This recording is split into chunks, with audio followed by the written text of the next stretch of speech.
be in your eyes soon enough, dude. That'll be this afternoon. You know what we could do is if it's sunny, we just turn. Could just rotate ourselves. Yeah. You mean for this afternoon? Or Yeah, like, as long as someone can see the stage, then we can rotate. We have to be careful if we go away.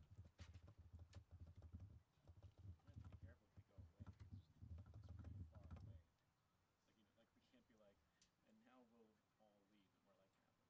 Yeah, this just won't be like that for the long. recession, like just see us all sprinting back. Been there. It just comes. U10 School of Business a few years ago with Darren. We were still at the bar when they started recessing. Oh no. Were there other people? Was everybody at the bar? All of us. Our food hadn't even shown up yet. Oh jeez. They told us like 1:30, and it was still like 12:40. Oh, so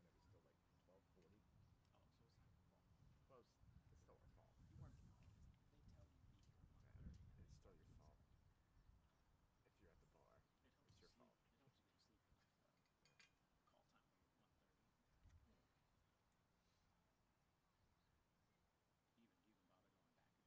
fault. It helps you go to sleep at night. Call time will be 1:30. Do you even bother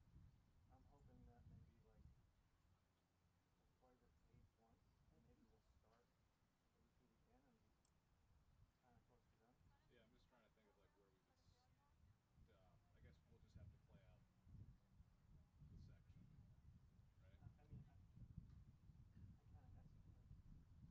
back at that point?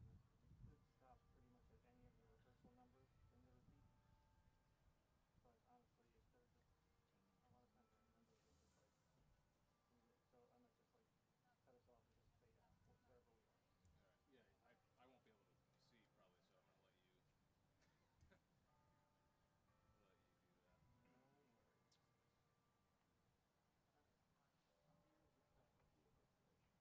Otherwise, why did we stick around? So, how many times do you think we're going to do the repeat? I don't know.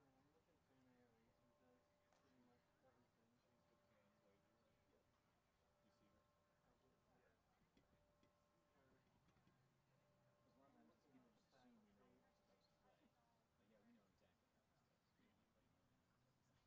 All right. Yeah, I won't be able to see probably, so I'm gonna let you let you do that. No worries. Here's the faculty list. Are we gonna get a signal from someone? Yeah, I'm looking to Mary, who does pretty much everything. She's the translator, right? Yep.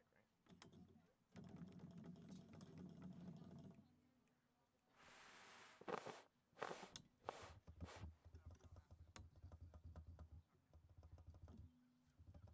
I do. Yeah. See her.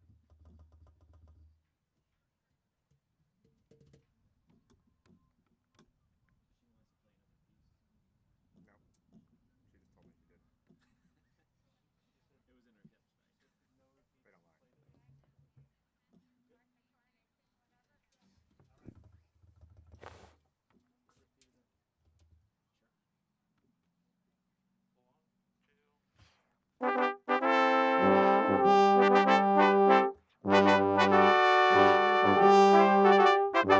Yeah. So she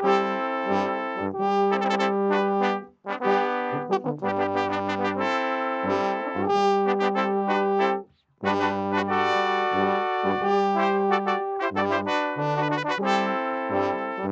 told me she did.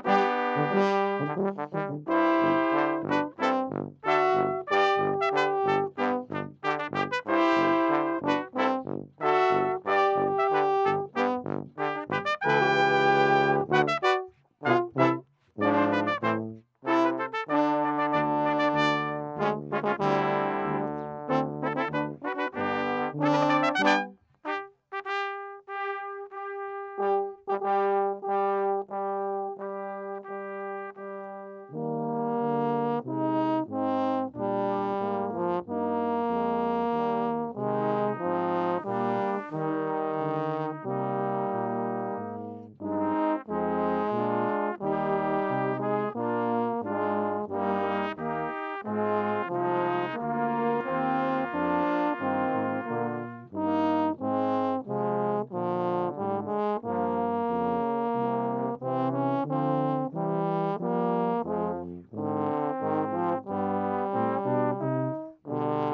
Good morning.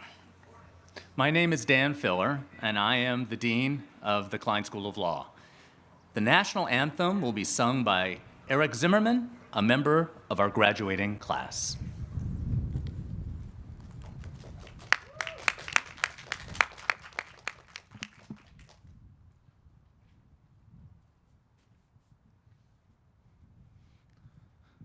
Oh, say, can you see by the dawn's early light what so proudly we hailed at the twilight's last gleaming, whose broad stripes and bright stars through the perilous fight o'er the ramparts we watched were so gallantly streaming.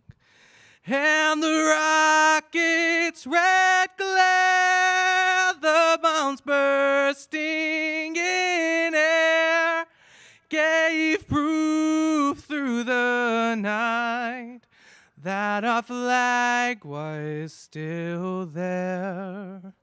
Oh, say does that star-spangled banner yet wave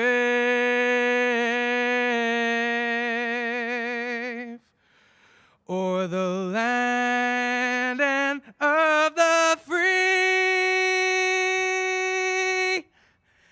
and the home of the brave.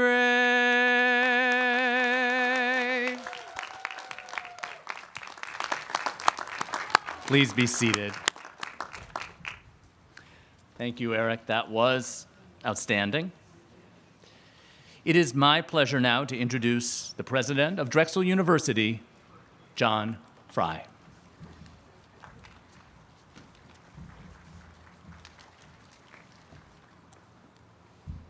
Good morning, everyone.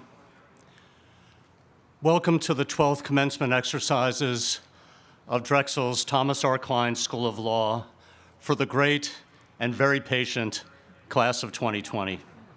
You have waited a whole year for this day. And I hope that makes this occasion all the more special. This is a wonderful day to celebrate your hard work and to think about the journey ahead.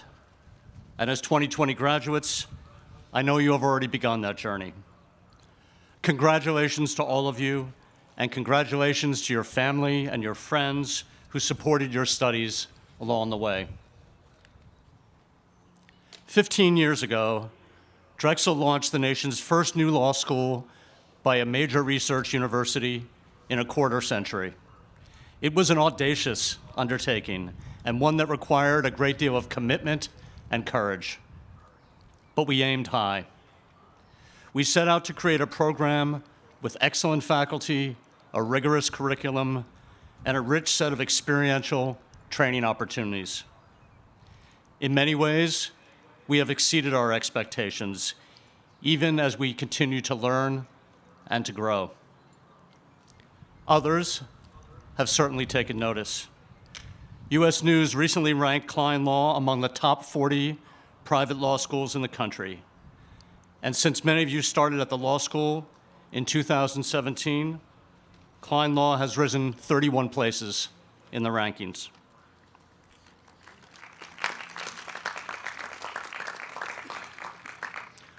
Our Master of Legal Studies graduates are heavily in demand in the growing compliance area.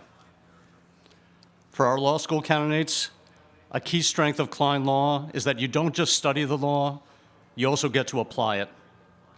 And you have been given the added benefit of practicing your craft at the magnificent Kline Institute of Trial Advocacy. This is the only facility of its kind in the United States, allowing students to hone skills in the grandeur of an historic setting with a contemporary courtroom technology. The Institute's stunning building came to Drexel as part of Tom Kline's extraordinary naming gift. And Tom is here today. Let's give him a round of applause. It's an inspiring place to practice the law, and its downtown location puts Kline Law in the heart of Philadelphia's legal community. Guided by our stellar faculty and supported by such outstanding facilities, Kline Law students are making an impact.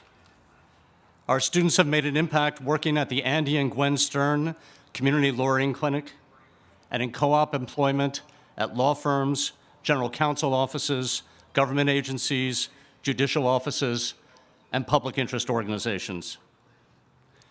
Many of you have joined others in contributing thousands of hours of pro bono service representing marginalized populations that often have trouble finding advocates, immigrants, the elderly, the disabled, artists, and those living with HIV/AIDS.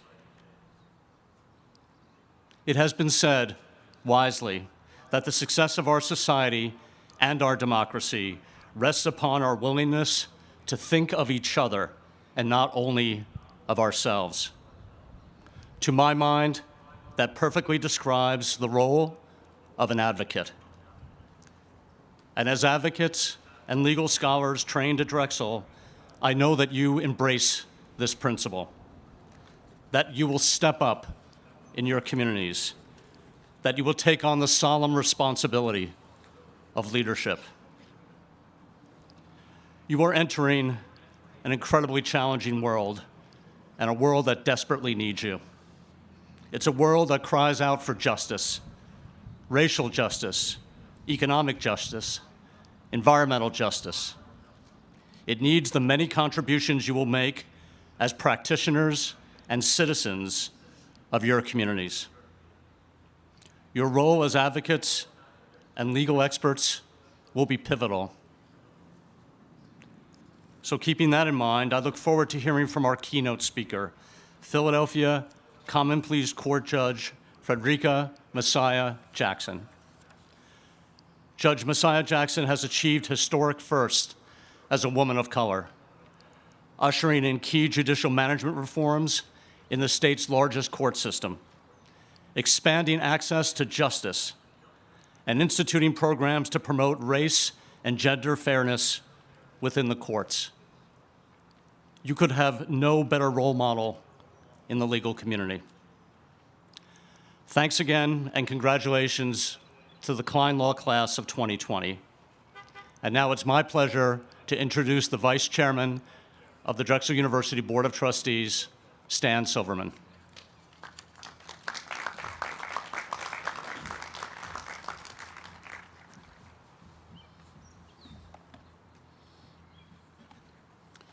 Thank you, President Fry. Good morning, ladies and gentlemen, graduates, alumni, family and friends, and members of the Thomas R. Kline School of Law and the university community.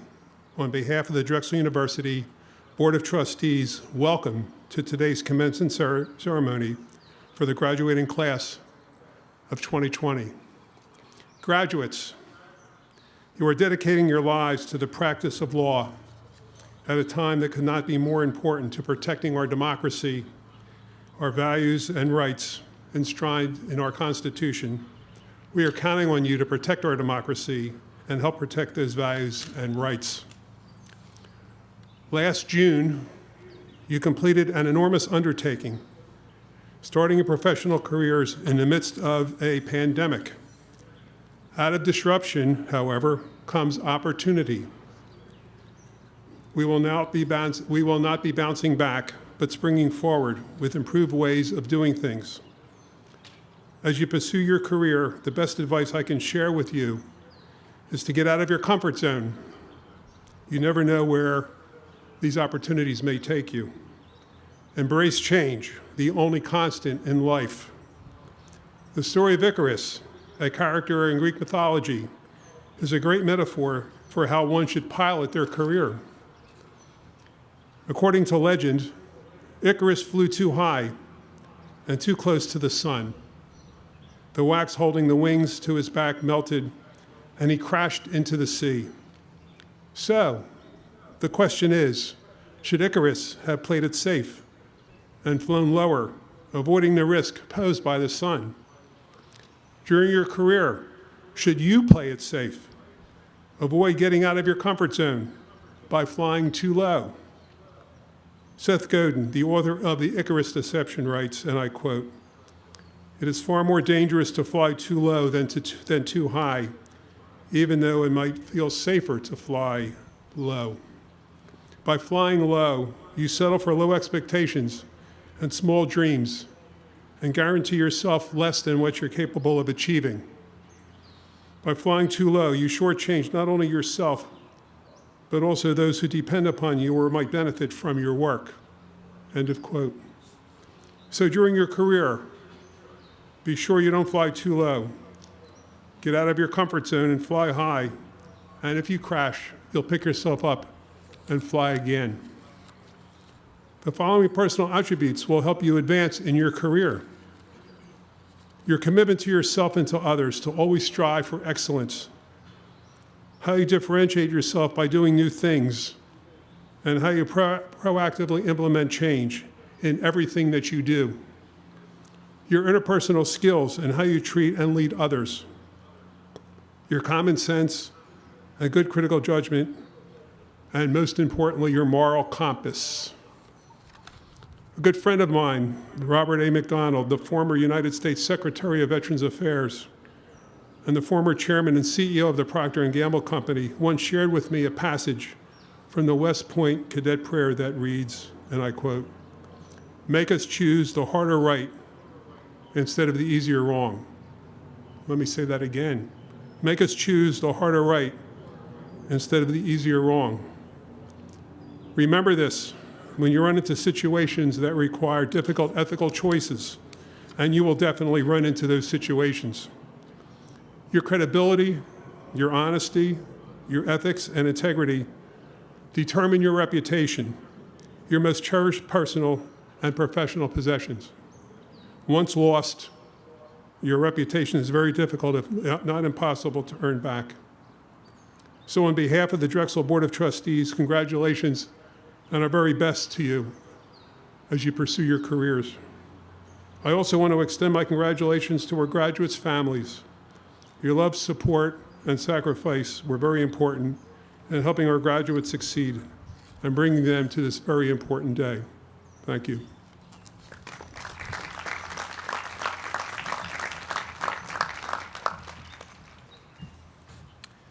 Thank you, Stan. It is my honor and privilege to introduce the chair of our law school board, Thomas R. Kline. Our law school board deserves special recognition for their extraordinary support of our law school. Mr. Kline.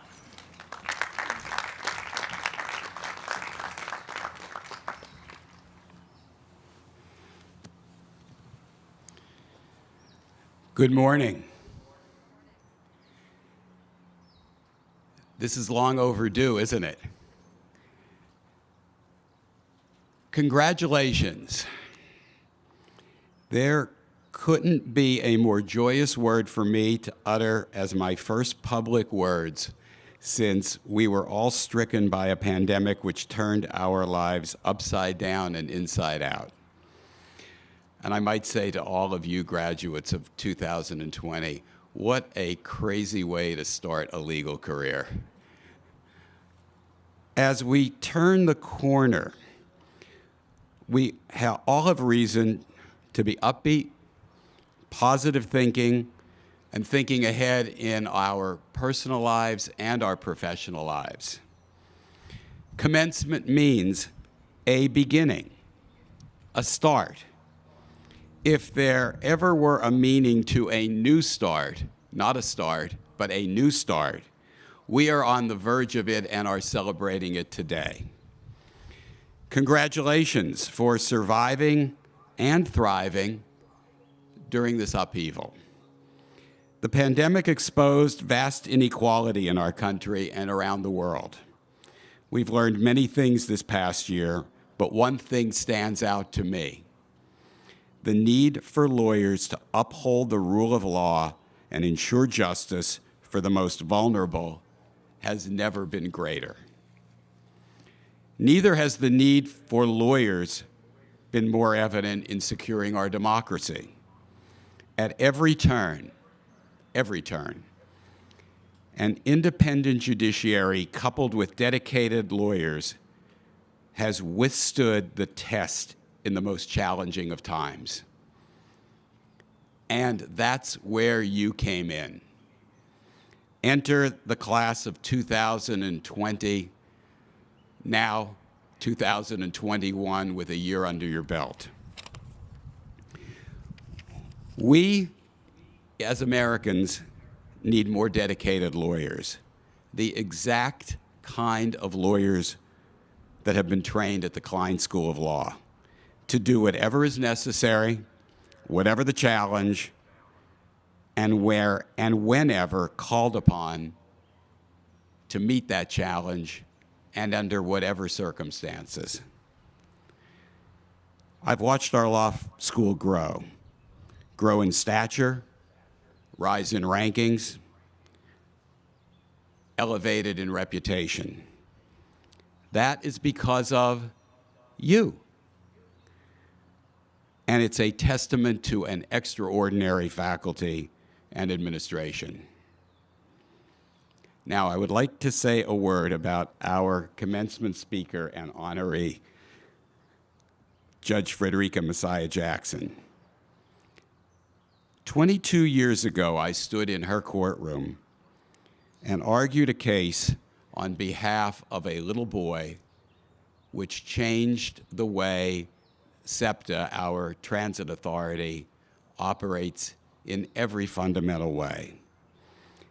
As you listen to her words today, I hope you are inspired that, like her, you can rise from Philadelphia Girls High to become the president judge of one of the largest court systems in the United States of America. I am honored that she is here. I've admired her career, and I'm proud to call her a friend. Congratulations, class of 2020, on navigating the perils and the stresses of the past year. For those who are fanning themselves with their programs, congratulations on navigating this heat, which is one more thing to navigate. You navigated Zoom classes, bar exam online. I think you are up to any challenge. Good luck as you pursue your own journey and make your own unmasked mark on the world. As I like to say every year, there will never be a shortage of causes worth pursuing, nor an oversupply of great lawyers to undertake those causes. Welcome, officially, my fellow lawyers, my colleagues. I wish that you, like me, 43 years from now, can say that you've enjoyed every minute of it and that you believe in your heart that you've made a difference, because you will. Congratulations.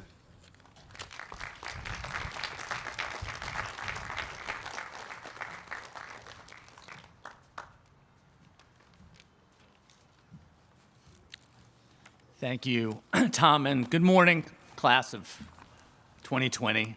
What a gift it is to be able to spend this morning with you, and it has been an awfully long road getting here. We postponed graduation last year and promptly started working on planning this event, wondering if it could even happen.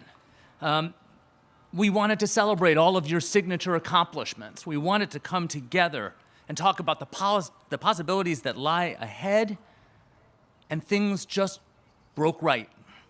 And here we are, albeit in a surprising venue with our friends here at LaSalle University, and thank you. I am thankful.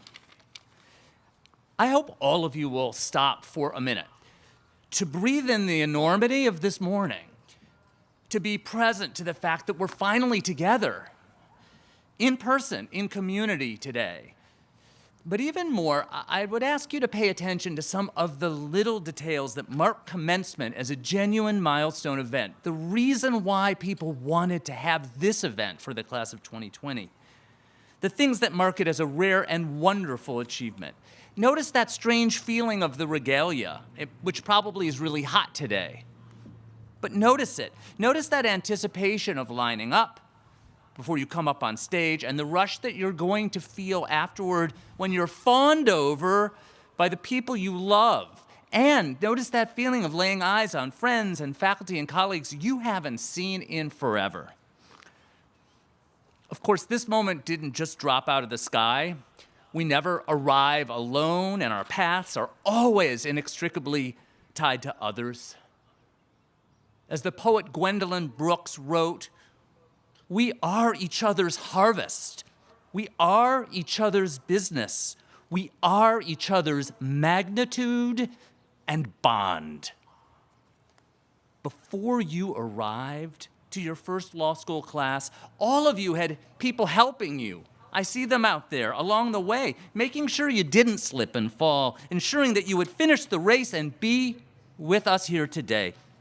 Now, maybe it was your mom and dad or your grandma, grandpa who took care of you and stayed up late waiting for you to get home, cheered on the sidelines at your successes, and offered you big hugs when things did not break right.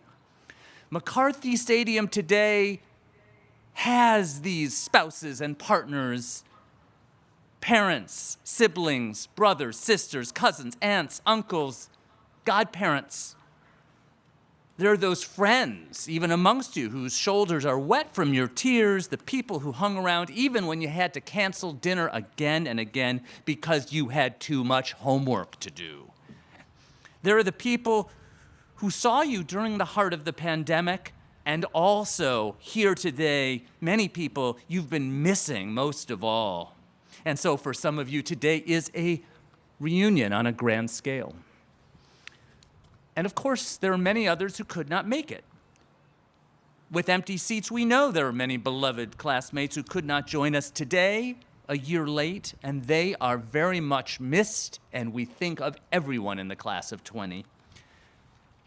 For some of you, home is hundreds or thousands of miles away from Philadelphia, and your supporters and loved ones may not be here, but they remain close in mind.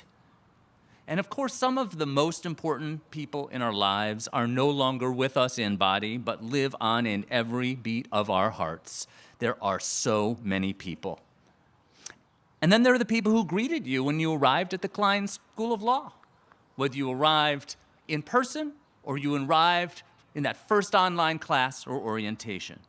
I can tell you that the faculty and staff of the law school pour their hearts into your success.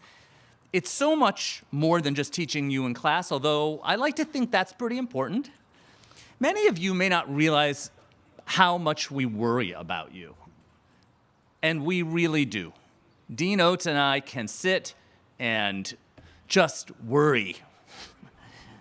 Almost, but not quite like your parents. Worrying when something in your life goes awry. Really, the basics, breakups, illness, even a lousy grade on your final exam. You also might not know how much we cherish the opportunity to help you along, giving advice, calling employers and telling them that you are the best thing since sliced bread, maybe even better.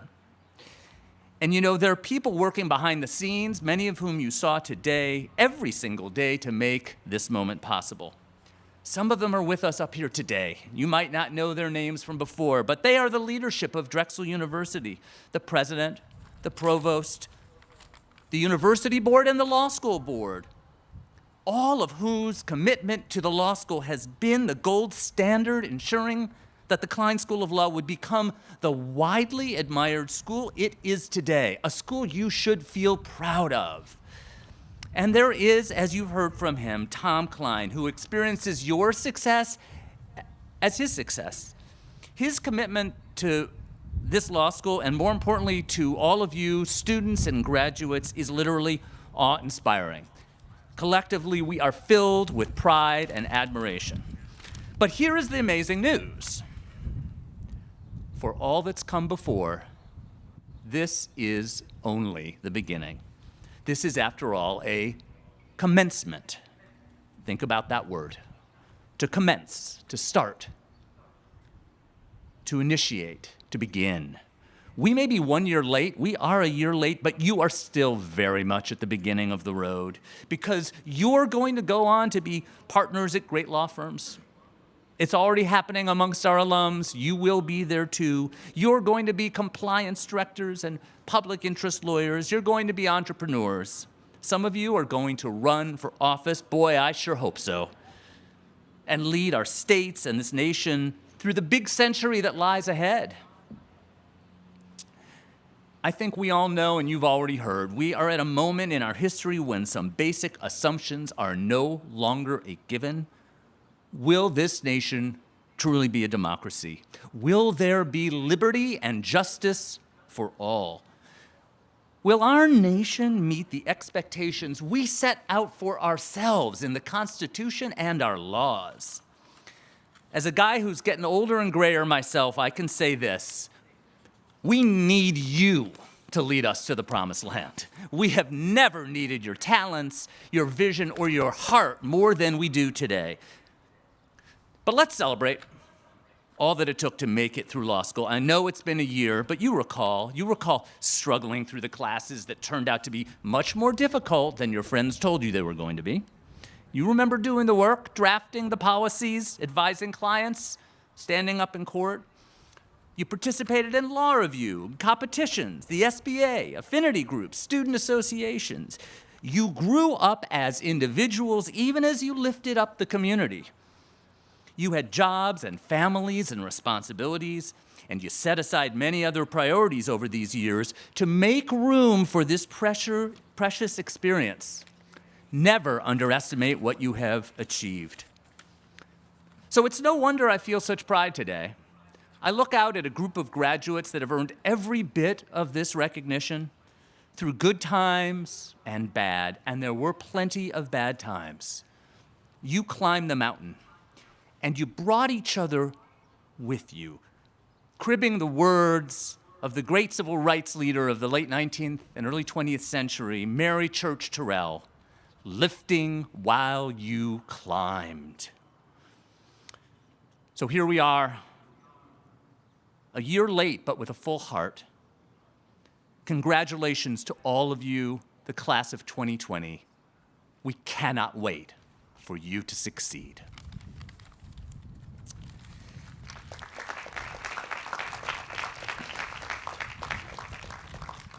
Now that you're a year out, you recognize that ending law school is not the end of your connection to Kline Law. You are simply joining our 1,564 previous graduates as members of the alumni community. Rebecca Trella, chair of the Kline School of Law Alumni Council, is here to welcome all of you and share some words of wisdom with the class of 2020.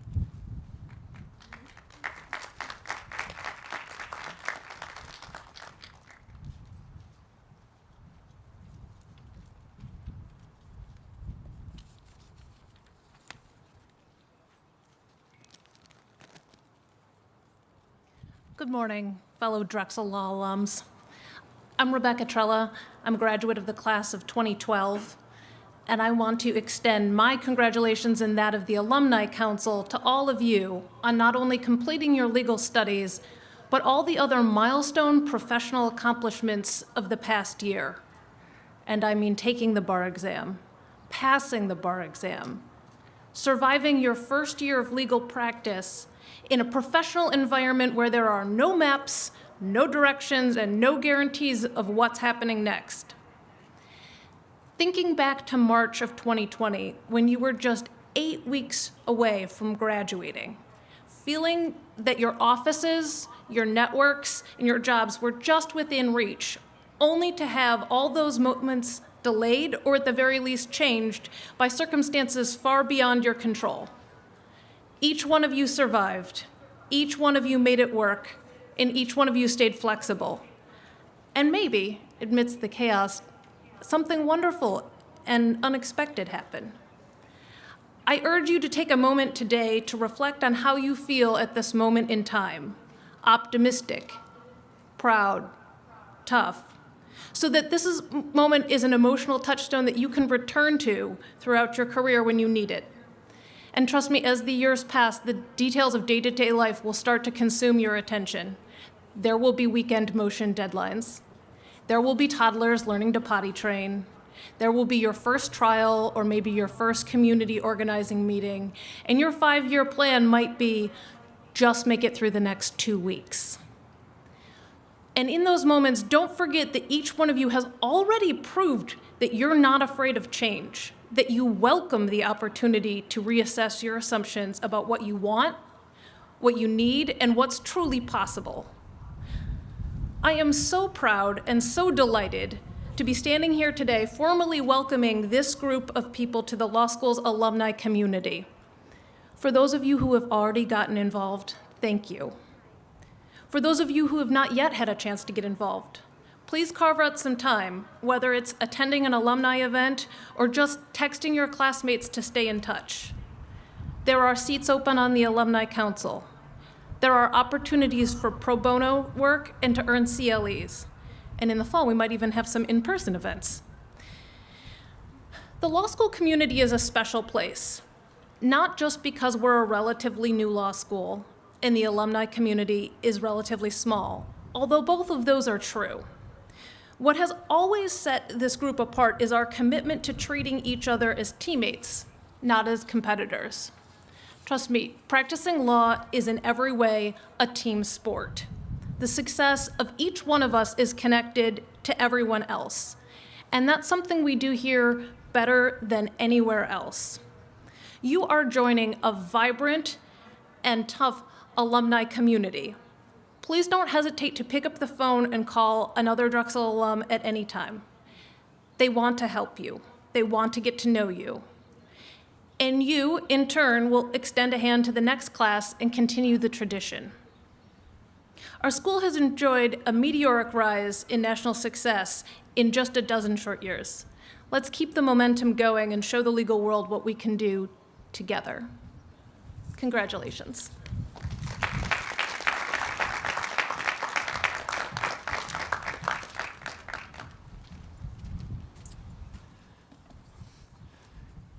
Continuing a tradition our inaugural class created way back in 2009, our Student Bar Association wants to recognize some very special people. Emily Ferris and Raja Narasimhan are with us on the stage to present the SBA Awards.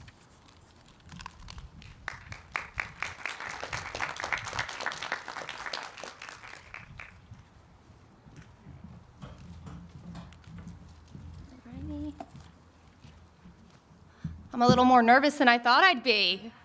Good morning, Dragons. I'm sure you all missed that. Thankful to be here and honored to be presenting this award. Obviously, I want to thank all of our friends, loved ones, and supporters who came out to be with us today, and of course, the wonderful faculty and staff of the Thomas R. Kline School of Law. We couldn't have done it without you, and we couldn't have done it without each other. To start, I want to present the Dean Jennifer L. Rosado Excellence in the Classroom Award. This award is presented to a faculty member who taught a first-year class to our graduating class and demonstrates excellence in teaching, strong relationships with students inside and outside of the classroom, and a reputation for intellectual integrity. This year, the Dean Jennifer L. Rosado Excellence in the Classroom Award is presented to Professor Deborah Gordon.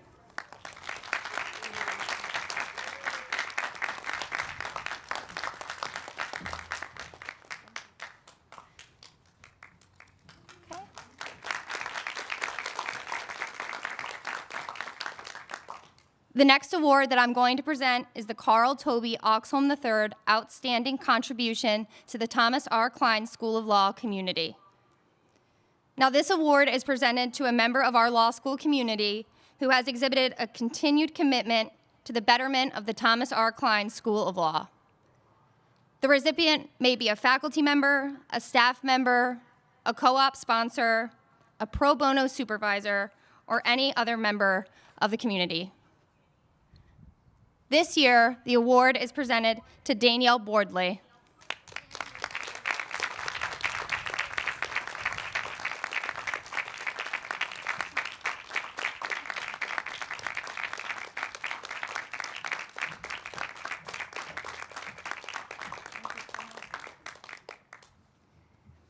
Okay, that's going to be it for me. So now I'm going to turn it over to my right-hand girl on the Student Bar Association, and most importantly, my friend, Raha Narasimhan.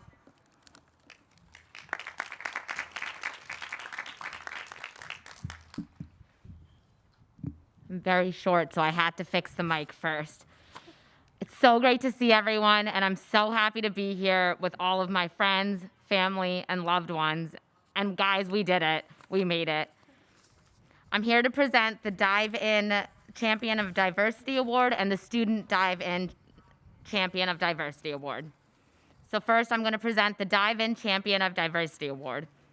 This award is presented to an individual who demonstrates diversity, inclusion, and cultural competency in the law school and the legal community by promoting equal opportunity in race, religion, culture, sexual identification, and expression. The 2020 Dive-In Champion of Diversity Award is presented to Professor David Cohen.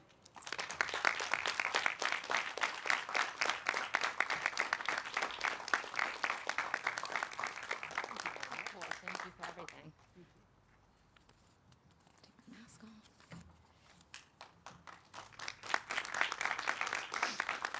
Next, I'll present the Dive-In Student Champion of Diversity Award. This award is presented to a graduating student who most exemplifies diversity, inclusion, and cultural competency in the law school and the legal community.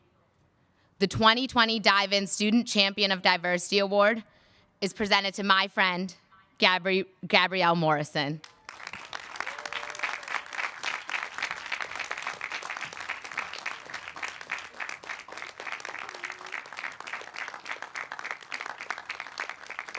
Thank you, everyone.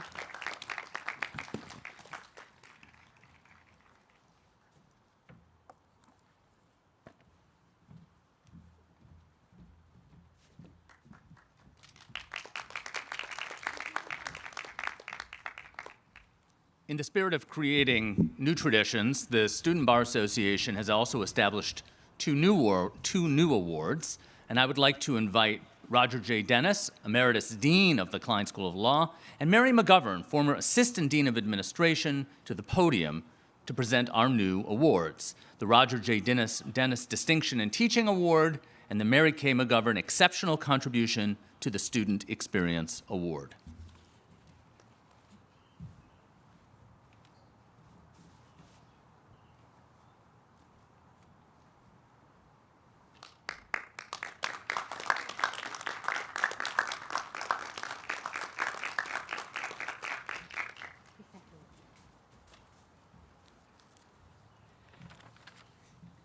This award named in my honor is presented to a faculty member who taught upper-level courses to members of the graduating class and demonstrates excellence in teaching, shows creativity in the classroom, interest in students, and the ability to teach complex and difficult information. This year, the award is given to Professor Dave DiMatteo, and it gives me special pleasure to give him the award this year since I signed his undergraduate degree, these many years ago. And for the provost, I might add, Dave is a spectacular funder of academic research, showing the strength of the faculty at Drexel University. Unfortunately, Dave is unable to attend today, and Dan will accept the award in his honor.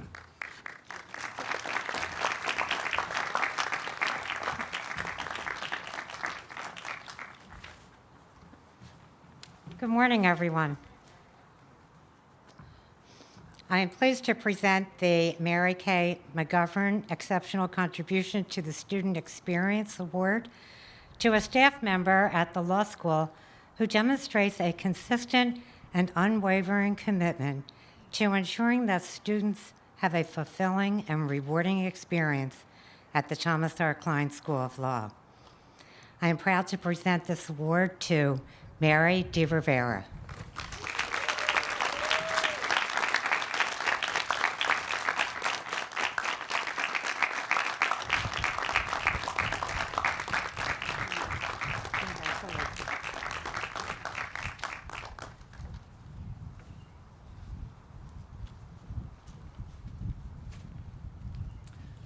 At this time, I am once again pleased to invite President Fry to the lectern.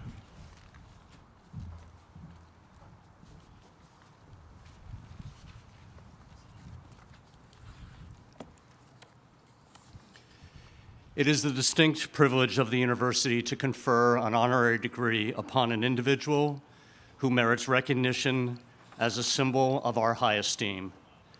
I will ask our provost, Dr. Paul Jensen, to present the candidate for an honorary degree. He will be assisted in the hooding of our candidate by Dean Filler.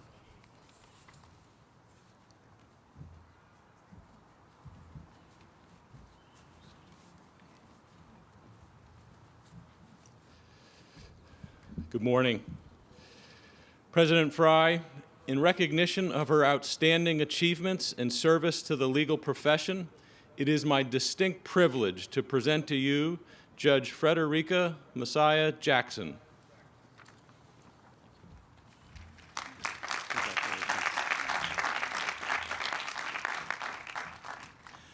Over a judicial career spanning nearly 4 decades, Philadelphia Judge Frederica Messiah Jackson achieved historic firsts as a woman of color, ushered in key reforms and expert management in Pennsylvania's largest court system, and was honored widely for her accomplishments. Elected to the Philadelphia Court of Common Pleas in 1983, Judge Messiah Jackson presided over medical malpractice and product liability cases, complex commercial litigation, and personal injury matters. A graduate of Chestnut Hill College, she earned her law degree from the University of Pennsylvania and then went into private practice with a large Philadelphia law firm. She also worked as chief counsel for the Pennsylvania Senate Insurance and Business Committee. On the city courts, Judge Messiah Jackson was the first African-American woman to preside in civil jury trials. In 2001, she was elected the first African-American president judge of any county in Pennsylvania. While guiding a court system with a $110 million budget, 2,500 employees, and 130 judges, Judge Messiah Jackson enacted innovative management and advances in technology, expanded access to justice, and enhanced public perception of judges and the courts. She also increased pay rates for court-appointed counsel, signed a mitigation protocol for representation in death penalty cases, opened an information center, expanded judicial education initiatives, and implemented programs to promote race and gender fairness within the courts.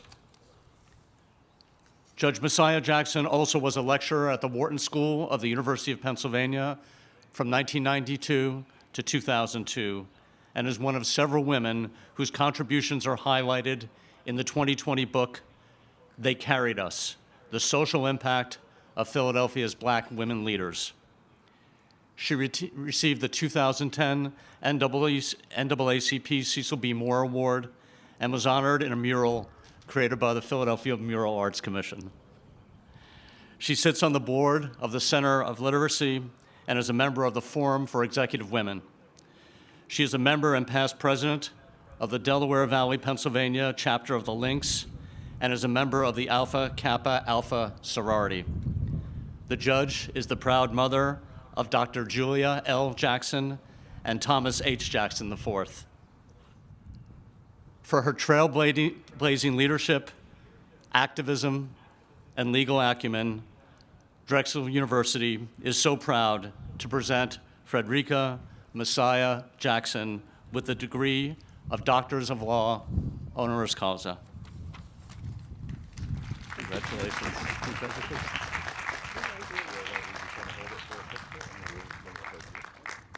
By the authority vested in me by the Board of Trustees of Drexel University, under the charter issued by the Commonwealth of Pennsylvania, I confer upon you, Judge Frederica Messiah Jackson, the degree of Doctor of Laws, honoris causa, with all the rights and privileges pertaining thereto. Congratulations.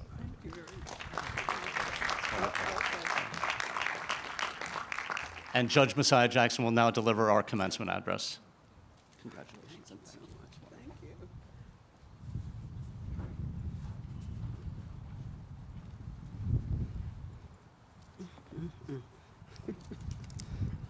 Well, this is quite an honor, and it's with tremendous gratitude that I accept this honorary degree from Drexel University Thomas R. Kline School of Law. Thank you to President John Fry, to Provost Paul Jensen, to Dean Dan Filler, and to all the many distinguished guests seated on the stage. And I have to give a special shout out to my special and dear friends, Tom Kline and Dean Mary McGovern. both of whom I've known more than 20 years. And Mary, what a wonderful tribute to have the Student Experience Award named in your honor. Perfect. I'm sure that all of the graduates here today have been to the upper floors of the Tom Kline Institute of Trial Advocacy at 12th and Chestnut. And you've seen the exhibit with the glass floor, and as you look down, you'll see escalator steps. And that exhibit tells the story of one of absolutely the most remarkable civil trials in Philadelphia City Hall. The plaintiff's lawyer who won the $51 million verdict against SEPTA was Tom Kline. And I was a bystander. I was simply very privileged to be the trial judge in that case.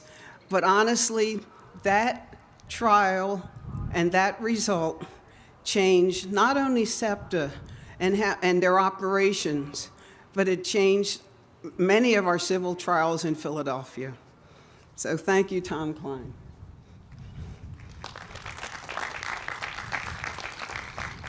Today is a great day of celebration.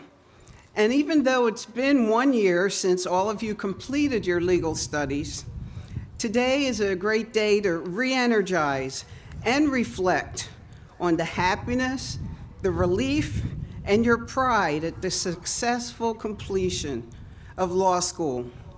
Probably 3 of the most intense and challenging years of your life. And to the parents and families here today, I'm sure you're glad those years are behind you also. And during these past 12 months, since May of 2020, we have all learned that we can survive law school, we can survive a presidential election like no other, and we can survive a once-in-a-lifetime, hopefully, pandemic and health crisis, and now we can see the light. So as you look back since May of 2020, you've had the opportunity to see and learn close up the core values of our profession. As a new generation of lawyers, you bring a new and refreshed perspective. But most importantly, you have an opportunity and you have seen that law school and the practice of law are very different. That's not a traditional perspective on the day of commencement with lots of high hopes and pie in the sky. You know that law school and real life are 2 different things. The chancellor of our Philadelphia Bar Association is Lauren McKenna. She's a partner at Fox Rothschild. And for various reasons, she's had several occasions in recent months to remind all of us what it means to be a Philadelphia lawyer. Chancellor McKenna noted that the term Philadelphia lawyer is a proud term. It's a recognition that a Philadelphia lawyer represents a legacy of excellence, high professional standards, respect for judiciary, and respect for all forms and tribunals of justice. Most significantly, as legal professionals, we must respect and defend the rule of law and the fundamental principles of our democracy. And that's true whether you're working in Philadelphia or New Jersey or Delaware. That is who we are as legal professionals. And what this means to each of you in the class of 2020 is that you are a proud group of lawyers who must stand up today and in the future for the principles, convictions, and commitment to our profession that we have embraced for more than 200 years. So how do you accomplish those lofty goals? You've already started your personal journeys. Many of you may be in the middle of a judicial clerkship. Others have been working as new associates at a legal office or a law firm. Some of you are working in public sector, others in public interest employment. The legacy of excellence and high professional standards means that you must always be prepared in your assignments at work and in the practice of law. Preparation is indispensable. Preparation is essential for your success. There may be issues or challenges which come up that cannot be anticipated. However, those may be the very issues which make a difference in the outcome for your client. So with thorough, substantive, and procedural preparation, you and your team should be able to respond appropriately. Preparation is two parts. I said two words, substantive and procedural. You want to know what the law on the issue is. And as the newest lawyer in the office, you're the one who's going to be asked to do the research and prepare memoranda for your team. Let them know both sides and all sides of whatever the issue is. But equally important, know the procedural playbook. For example, you've researched an issue. You've written a memo, you know the statute or the case law or the constitutional interpretation. But you and your team must also know the procedural rules, when to present that issue to the court. What is the timing? Is there a certain format? Additionally, especially when you're appearing in a different jurisdiction, sometimes something as subtle as the clothes you wear, the dress, the suit, the tie, the jewelry, can make a difference not only in how you are perceived, but more importantly, how your client is perceived.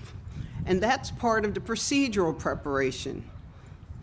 I talk to lawyers from Philadelphia in my courtroom, and they'll tell me, oh, I'm going to one of the surrounding counties, so I can't wear my cufflinks, or I can't wear my big Rolex watch. And you know, they dress more conservatively when they go surrounding county. Or a lawyer will tell me, yeah, I just came from California or Florida for a deposition, and I was dressed conservatively because I'm not in Philadelphia. And it turns out they were still too formal because out there in some of these other places, the warmer climates, a sports jacket might have been enough. So we've all recently saw that if you're presenting oral argument on the Senate floor in Washington, D.C., you should be wearing a dark suit. There's no excuse not to.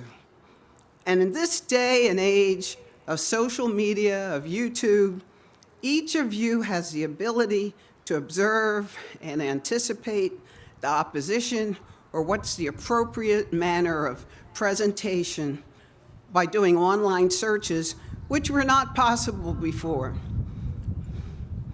A few years ago, when I graduated from law school, one of my gifts was Dress for Success for Women. I had a book.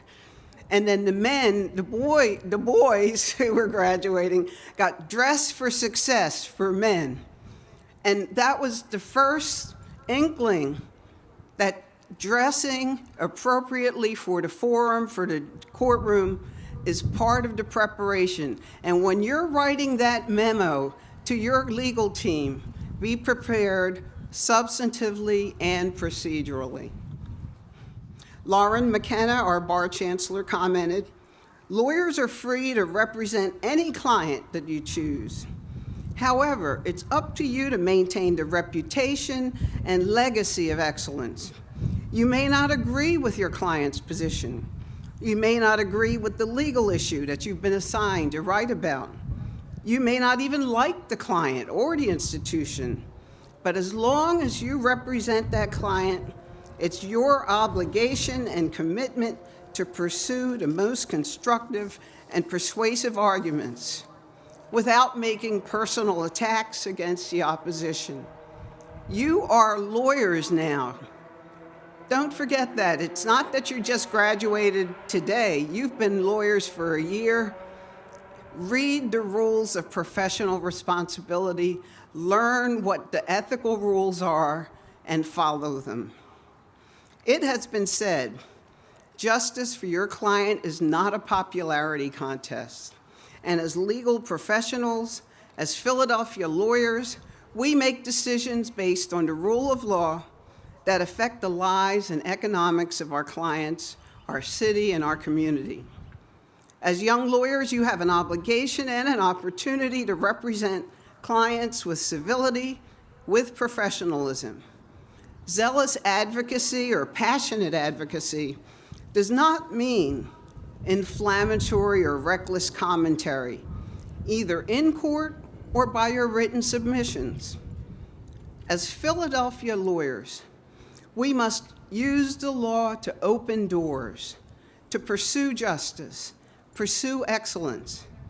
Within your law offices, as you are assigned new projects and you're asked to meet new challenges and to develop a path forward for your clients, please always remember that our community of lawyers is devoted to service and professionalism.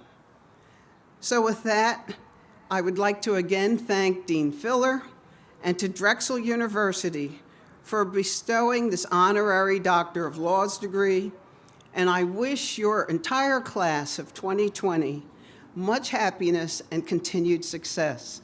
Thank you.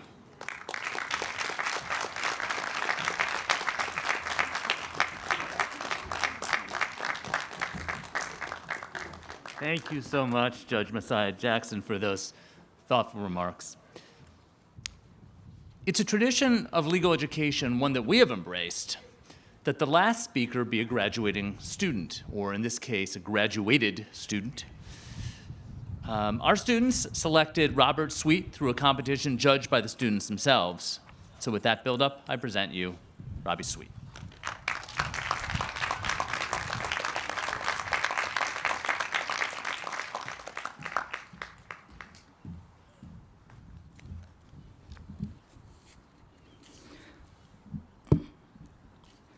Ladies and gentlemen, parents and friends, faculty and staff, students, and of course, the Kline School of Law class of 2020, good morning. My name is Robert Suit, and I have the pleasure of speaking on behalf of my classmates on this long-awaited graduation day. Before I address my classmates, I want to take a moment to thank some people without whom this journey would not have been possible. Family and friends, thank you for your undying support. Thank you for answering our calls when we complained about the reading we never discussed in class, when constitutional law seemed like it would block our road to this degree, and when property went from our favorite to least favorite class in a matter of one class just after being introduced to the rule against perpetuities. Thank you for telling us that despite our cluelessness, we were all going to make it. Thank you for having enough confidence in us to call for legal advice even though we couldn't really give you any. And thank you for entertaining our legalese, acting like you knew what we were talking about when really you had no idea. To our faculty and staff, thank you for taking a group of timid 1Ls and turning us into excellent advocates. Thank you for teaching us how to read, write, and think like lawyers. Thank you for listening to our ideas, for not outrightly rejecting our what-ifs, and for calmly entertaining all those who found joy in fighting the hypo. Thank you for giving us opportunities to argue in courtrooms, advocate for business clients, and work alongside seasoned legal practitioners. Thank you for being our backbones and for providing us, our families and loved ones, the opportunity to celebrate this day. To my classmates, congratulations. We are finally here, and we are a very different group of students than those who attended orientation back in August 2017. Truthfully, we are a very different group of students than those who awaited graduation this time last year. Now, we see torts take place everywhere. We hear contract and immediately think consideration. We turn on the news and see our Constitution implicated between each commercial break. we can now distinguish, and most importantly, we can now distinguish italicized commas from unitalicized commas. We have changed the way we think and in the way we learn. We've changed in the way we read and in the way that we write. We've gained lifelong friends and relationships. We've accomplished something that sets us apart from most, an accolade that for some allows us to pursue our legal passions. For others, it means making the money maybe we've always wanted. And for a few of us, it means we absolutely want nothing to do with the practice of law. But for all of us, it means making our loved ones proud.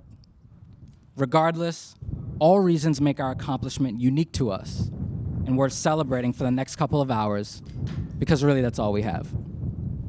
Now, as we all know, law school, and really a bulk of life, is a lot about schmoozing others.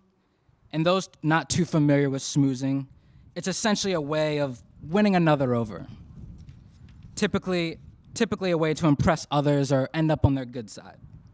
We schmooze while we network, we schmooze while we meet with professors, and we schmooze in front of our colleagues. Not necessarily because we want to, but as we all know, the little sacrifices and the little bits of swallowing our pride sometimes can make all the difference.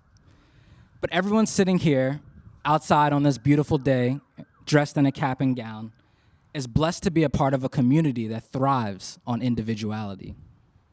And while our schmoozing skills are so distinguishable, they'd probably be a case of first impression, we will never forget the real values the Kline School of Law instilled in us. To help us remember, I've created an extremely original and unique acronym. It's called Kline. K-L-I-N-E. K is for knowing yourself. This profession is demanding and extremely stressful. We have all picked careers aimed at fixing other people's problems. Some call us crazy, others call us manipulators. I think there's some truth in both. But if we truly know ourselves, what we stand for, what we love, what we dislike, and what we envision to be positive change, and we consciously decide not to deviate from our truest selves, the struggle we will face will be nothing more than that, just a struggle. And nothing that will dictate our careers, our success, and our ambition. L is for listening. Now, we all know how important it is to listen. Listening to our clients, our peers, and our superiors. We hear it over and over and over again throughout law school. But I'm specifically referring to listening for our own self-growth. Our time at Kline has taught us to listen in different ways. We now know to listen to develop our cultural competencies. We listen to understand perspective. We listen to provide a helping hand, and we listen to show love. These are the qualities that distinguish us all from the rest. And as we continue to listen, we must pay attention to our own growth and the success that follow. I is for impact. Do not minimize the impact you have on this profession. We are all invaluable, and it is a privilege for any employer to have us on their team. We use our uniqueness to effectuate change. We are not the status quo, nor should we ever strive to be. We are proudly distinctive than the rest and will positively impact any environment lucky enough to have a Kline alum.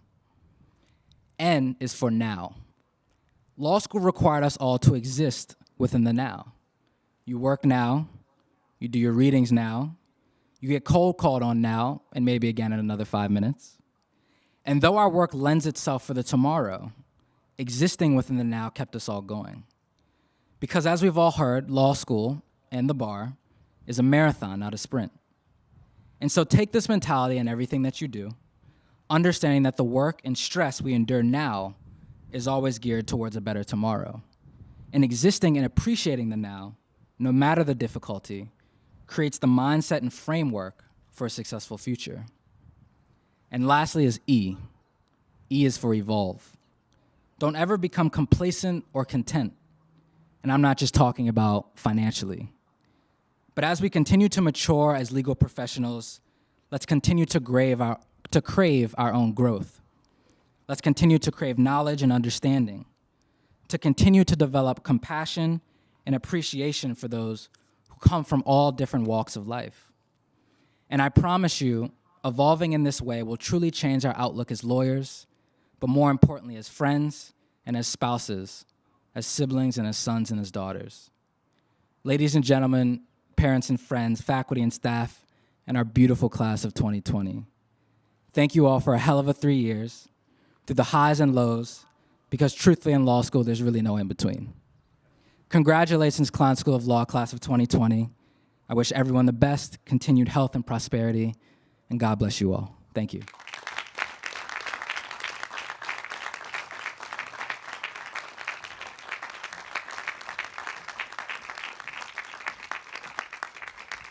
Robbie, thank you for those great remarks and for making the Kline name so vivid to all of us.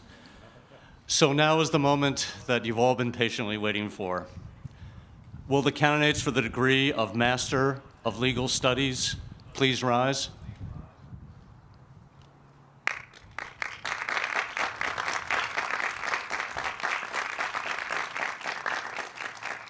Will the candidates for the degree of LLM, the Master of Laws degree, please rise?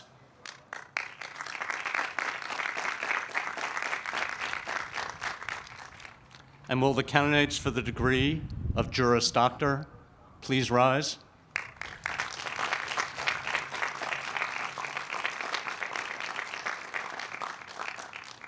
Candidates, by the authority vested in me by the Board of Trustees of Drexel University, under the charter issued by the Commonwealth of Pennsylvania, and upon the recommendation of your faculty, I confer upon you the degrees indicated with all the dignities, privileges, and responsibilities pertaining thereto.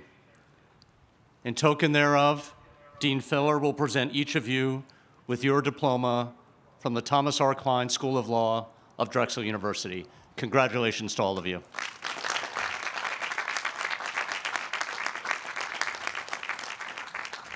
And graduates, the marshals will now direct you to the stage to be recognized individually.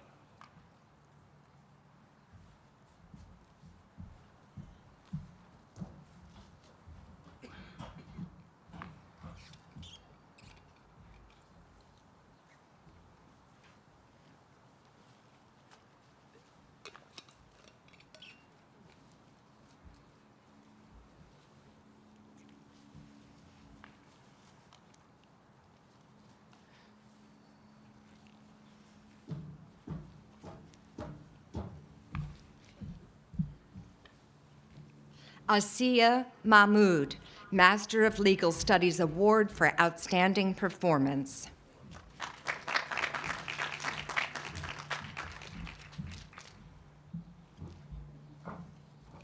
Tresha Cowell.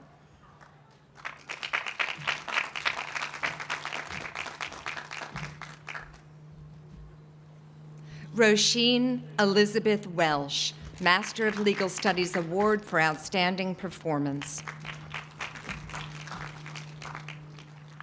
Kimberly Morgan Pepinella.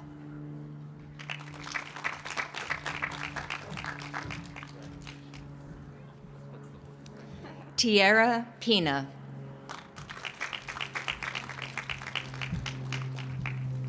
Jessica Marie Cox.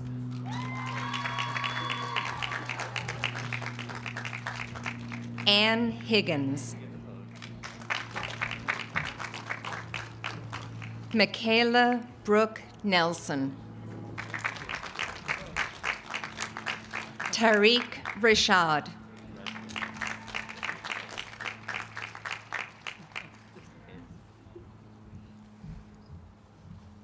Reem Mohammed Al-Mansouri.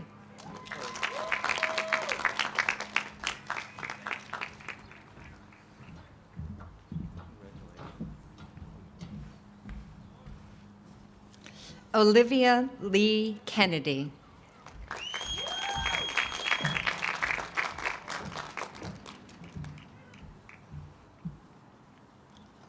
Gabrielle Mary Gessick, cum laude.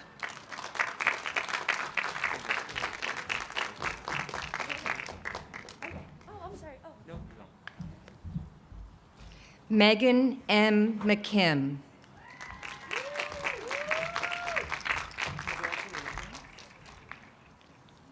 William C. Booth.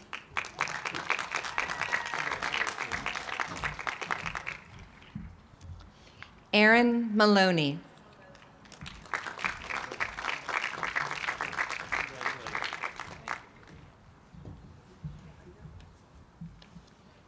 Anastasia K. Maxwell.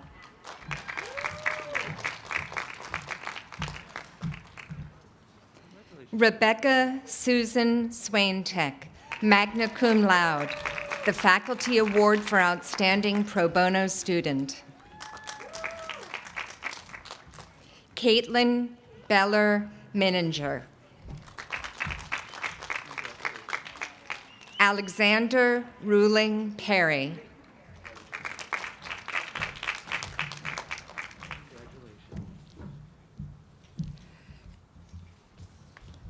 Alexandra R. Sobayeski.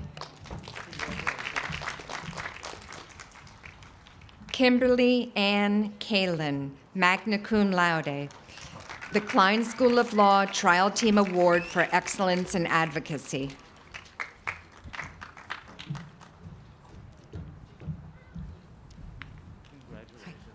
Bridget Kathleen Mead, the Faculty Award for Contributions to the Intellectual Life of the Law School.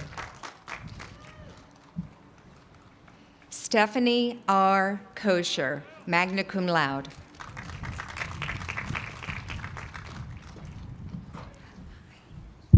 Xiaoxi Wang.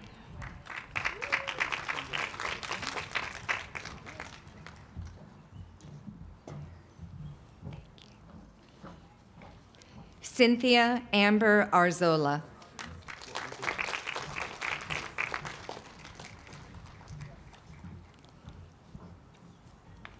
Joseph A. Rosamano.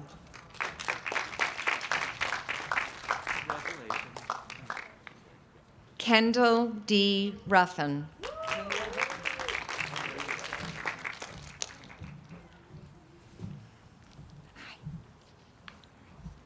Marisabel de la Caridad Alonso.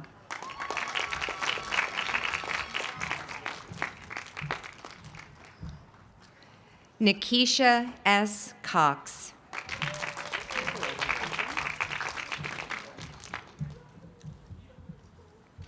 Stephanie Carolyn Burke, summa cum laude.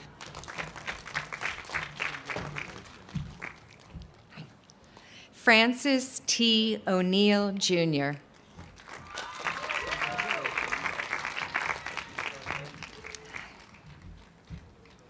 Demetrius McLaughlin Pavlo.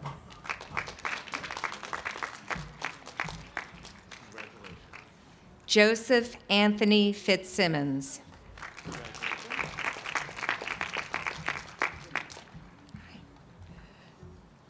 Joseph Goldstein.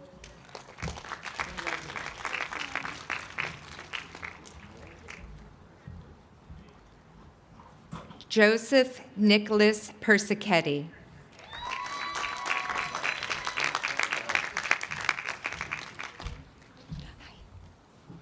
Thomas John Williams.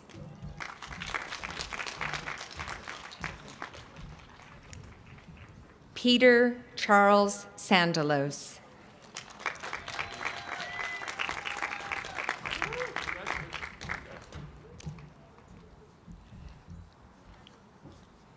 Patrick Russell, cum laude, the First Trust Bank Award in Business and Entrepreneurship.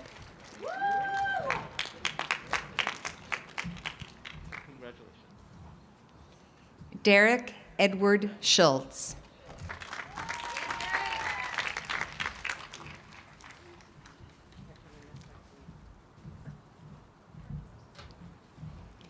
Emily E. Farris, cum laude, the Faculty Award for Outstanding Leadership in the Law School Community. Raha Naramsimhan. Kayla Mina Okada. Gabrielle Josephine Frederica Morrison, the Dive-In Champion of Diversity Award. Robert Tavon Suit, the Faculty Award for Outstanding Leadership in the Law School Community. Eric Alexander Zimmerman.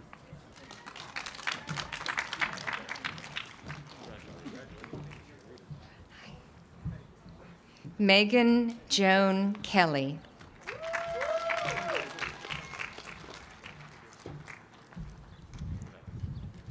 Robert Joseph Welts, Jr., magna cum laude, outstanding achievement in the criminal law concentration. Caitlin Elizabeth Rohrbaugh, magna cum laude.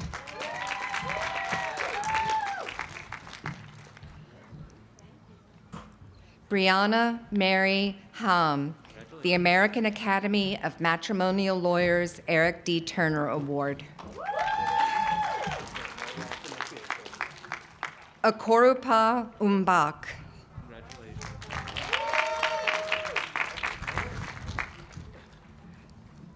Rakim M. Solomon, the Heckscher, Tilian, Terrell, and Sager Award in Trusts and Estates.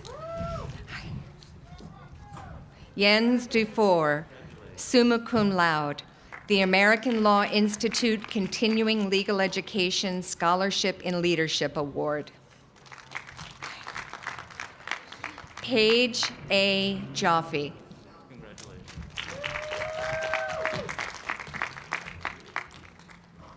Brianna Marie Alumni, cum laude.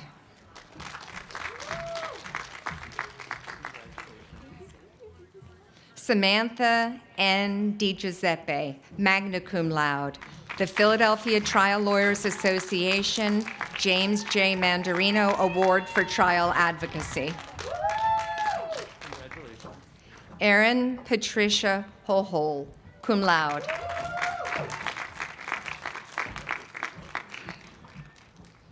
Cameron Quint Lang, the Marshall Brennan Constitutional Literacy Project Outstanding Student Award.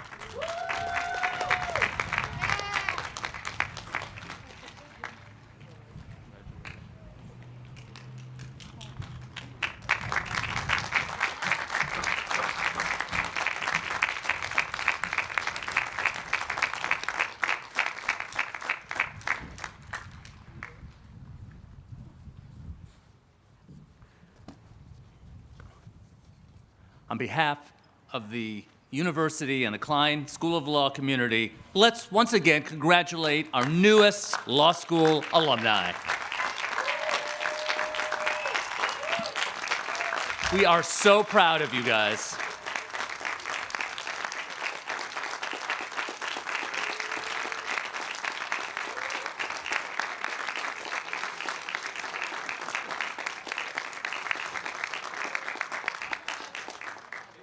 You may be seated.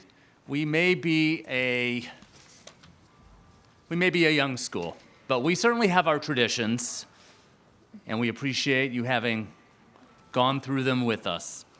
We're going to close, as we always have, with a song written by the now Nobel laureate Bob Dylan, which captures our hopes for all our graduates today.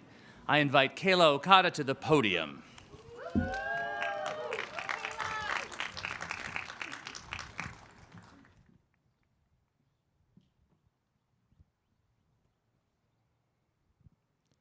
This is for all of you, but especially to Paulo and Milena.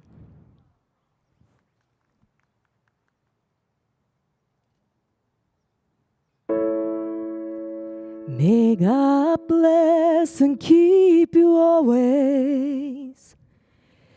May your wishes all come true. May you always do for others and let others do for you.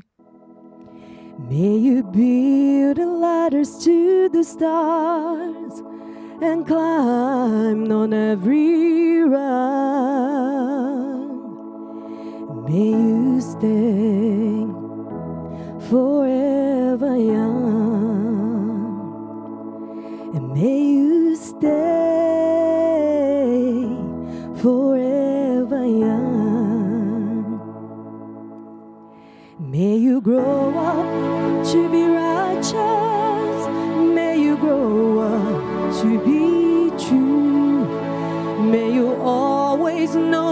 truth and see the light surrounding you.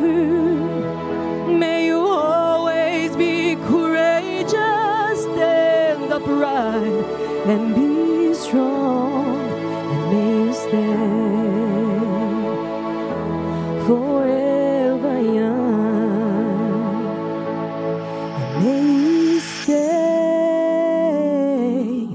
forever young, forever young.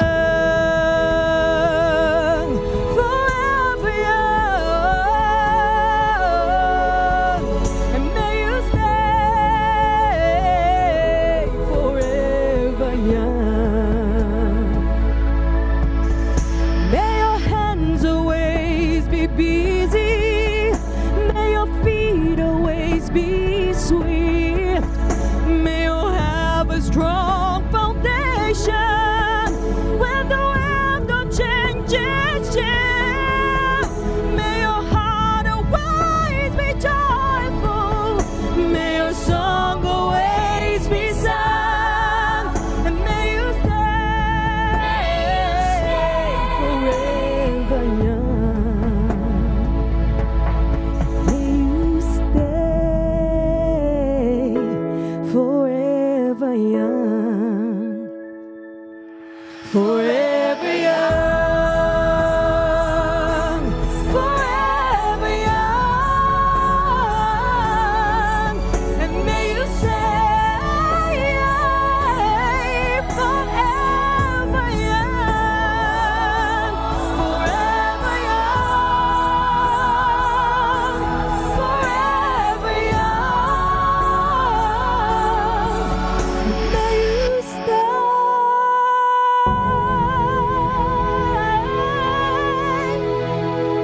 forever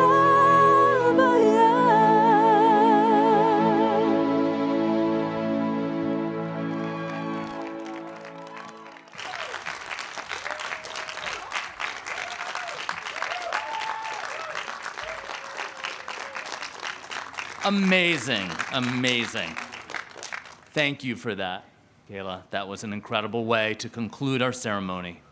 Please rise and remain standing until the last member of the stage party and graduating class recesses from the stadium.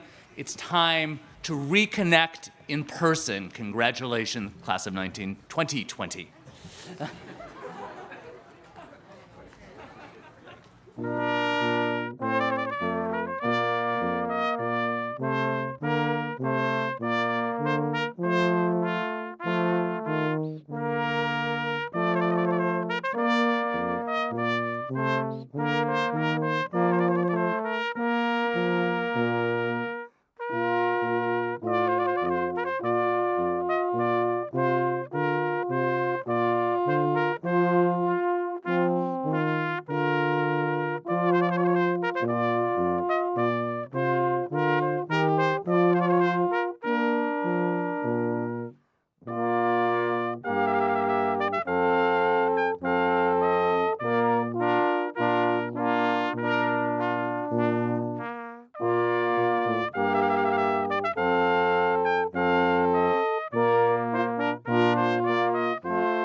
Thank you. Thanks so much, Mary. It's up in the Hanson Clyde. They'll direct you into the Union Building.